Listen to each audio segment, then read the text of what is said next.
Since the dawn of time, man has gazed into the sky and observed with wonder the celestial bodies in the solar system and beyond.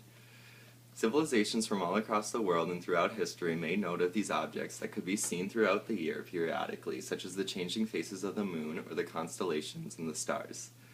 Comets, however, appeared unpredictably and unannounced in the night sky, leaving people since antiquity both in awe and alarmed by these mysterious long-haired stars. In the past 100 years, we have learned more about comets than ever before, and have even sent satellites to land on them. Despite the information we now know, very few people know exactly what a comet is and what makes them so unique from anything else in the solar system. What exactly are comets made of? Where do they come from, and how do they orbit the sun? When will the next comet show up in the sky, and could one ever strike the Earth? First off, comets are a mixture of ices, both water and frozen gases, and dust, that for some reason did not incorporate into the planets when the early solar system was formed. This makes them very interesting samples of the early history of the solar system. When they are near the sun and active, comets have several distinct parts.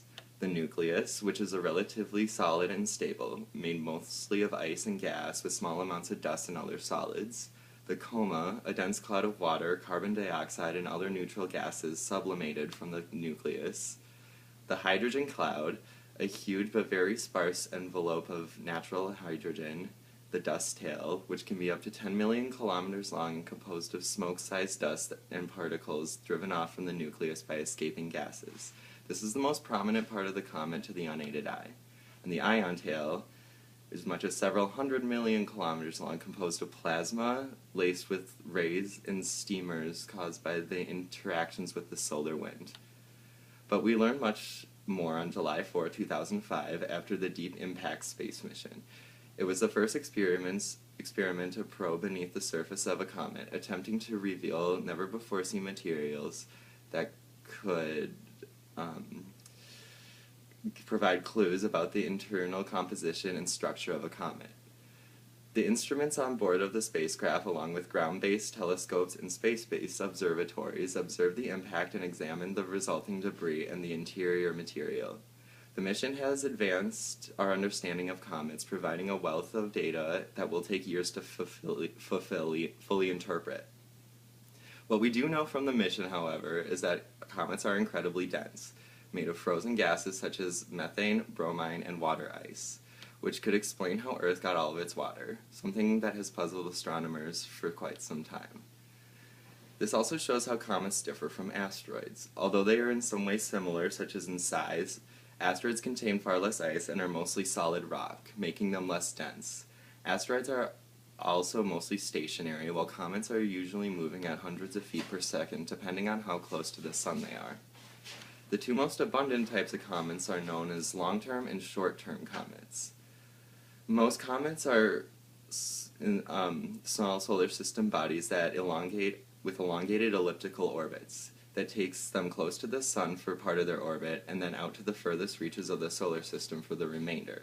Comets are often classified according to the length of their orbital periods. The longer the period, the more elongated the orbit.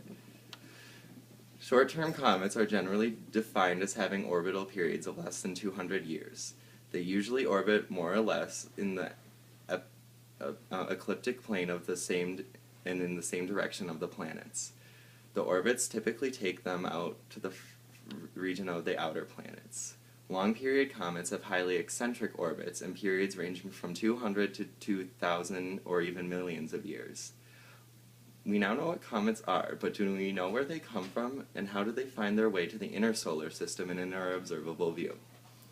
Scientists think that short-period comets come from a disc-shaped band of icy objects known as the Kuiper Belt, beyond Neptune's orbit in the realm of Pluto, with gravitational interactions with the outer planets dragging these bodies inward, where they become active comets. Long-period comets are thought to come from the nearly spherical Oort cloud, even further out, which gets slung inward by gravitational pull of passing stars. Once the comets become close enough to the stars, the frozen materials within them begin to melt into gases that not only propel the comet to move faster, but also gives it an atmosphere. This process is known as sublimation, and the resulting atmosphere is again known as the coma. The coma may be hundreds or thousands of kilometers in diameter, and the pressure of sunlight and the high-speed solar particles, solar winds, known as solar winds, blow the coma materials away from the sun, forming a long, sometimes bright tail. Most comets travel a safe distance from the sun. Comet Halley, for example, comes no closer than 89 million kilometers to the sun. However, some comets are called sun grazers, and they crash right straight into the sun or get so close that they break up and evaporate. Now that we know what comets are, when is the next time you may be able to see one? And could one ever strike the Earth? Comet strikes are very rare but not impossible, as witnessed in 1994 when the Shoemaker-Levy comet struck Jupiter. The Shoemaker-Levy comet, however, was not actually orbiting the Sun, but it was orbiting Jupiter, unlike all other comets known at the time. It struck Jupiter's southern hemisphere, and the satellite Galileo detected a fireball which reached a peak temperature of about 24,000 degrees Kelvin. Astronomers had expected to see fireballs from the impact, but did not have any idea in advance how visible the atmospheric events of the impact would be from Earth. It's unknown if a comet has ever struck Earth, being that there is no current technology that can detect if an impact was made by an asteroid or a comet. Although a comet striking the Earth is rare, passing through the tail of a comet is quite common. The particles that remain in the tail of the comet flare up in the Earth's atmosphere and result in meteor showers. So when is the next upcoming comet, you might ask? Comet Ison is a long-period comet that will be visible in all of the northern hemisphere from about September to December of this year. It happens that it may be the brightest comet ever witnessed. After it accesses the sun in late November, being that it doesn't disintegrate, it will be brighter than a full moon for perhaps a month and will not be seen again for nearly 10 million years.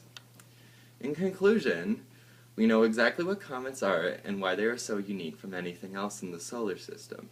We now know that comets are made of dust and rock held together by ice and frozen gases, and how they made their way from the furthest reaches of the solar system to the sun and back, with a little push from gravity and the process of sublimation. The risk they hold to us here on Earth, and that the brightest one yet is on its way. It's remarkable to think about comets and how just 100 years ago we had no idea what they were. What they were and what they meant. And and now we have seen them up close and personal. We have even landed on this. We now know what they are and what they are made of, and they may even be responsible for life as we know it.